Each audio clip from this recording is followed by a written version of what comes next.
Yeah, what's poppin', my people? Chris here, and yeah, UFC Glover versus Smith. Last night, UFC Fight Night. I'm gonna do a quick recap of all the other fights. I enjoyed Sherman versus Villanueva.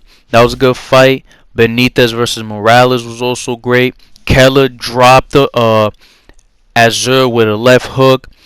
Eubanks, she came out there and did her thing. Michael Johnson lost. I was hoping he'd win, but he lost in the second round submission.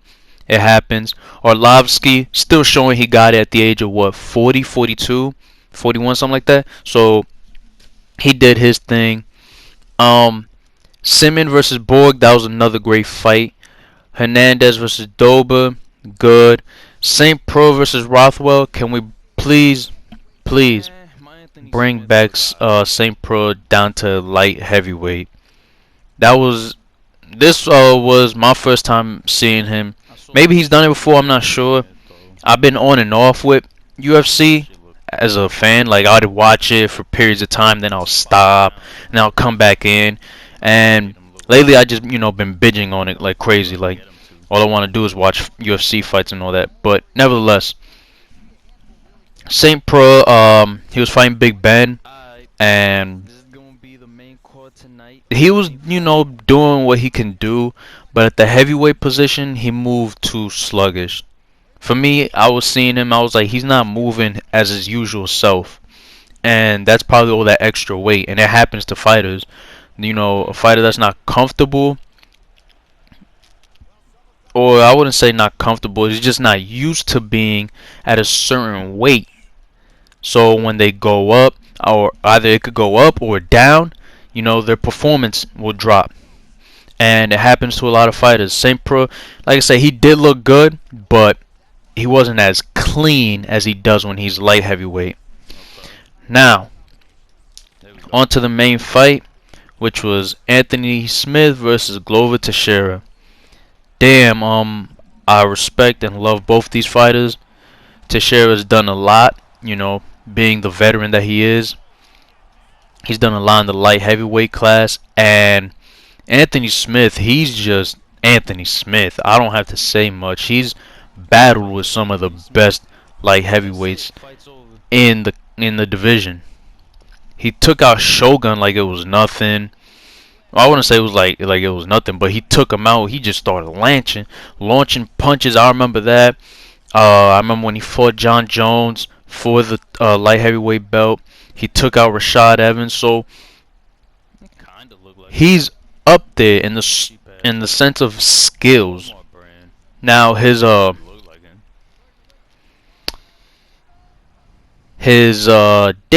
record, there we go, I forgot the word, I can't even talk today. His record may not speak the volume or the type of fighter he is, but UFC fans, we know he is that type of fighter.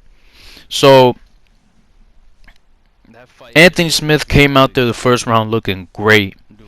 He really did. I was like, oh shit, like he got this. I was like, yo, he might come back. Lionheart, that's who he is. But and incorporating this new style that he was fighting, which is a very, I hate to say the word and term, but John Jones-ish, elbows and knees and all that. And something I peeped a lot on John Jones fights is that when he's gonna try to come up for an elbow, he'll have his hands open, but he'll have it like kind of pressed up a little bit, like on your forehead, near your forehead / the top of your head. And Anthony Smith was doing that. So I was like, okay, so you see certain things. But Anthony Smith is not used to that type of fighting. He's just a, get in your face, real dirty, gritty guy. Lionheart, you feel me? Just want to exchange with you. Whoever drops first drops. But he came out there and just was elbow, knees, teep, kick, leg kick, elbow, and he's just doing all this following his coaches. And I feel like his coaches kind of fucked it up a little bit for him, because they exhausted that man. I'm sorry, but by the third round, Anthony Smith was exhausted. I'm looking at him. I'm like, bro, what the fuck?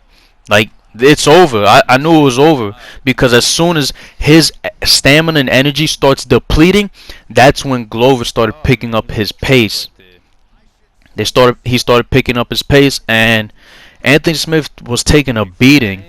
I feel like they should have probably called the fight earlier. They probably should have just gave it to Glover, but the ref, wanting Anthony to keep fighting, letting him fight. Uh, he was trying to see how far it could go. But at one point, even Anthony come back and he's like to his corner. He's like, "Yo, my teeth are falling out." So that right there should have been a conclusion. Like, yo, this fight was over. Nevertheless, it was a good fight. Props to both of them and everybody. Props to the UFC for doing this again. Anthony, I just hope you get up right back on track and be the dog that you used to be, or I should say, the lion. Alright, people, I'm out and peace.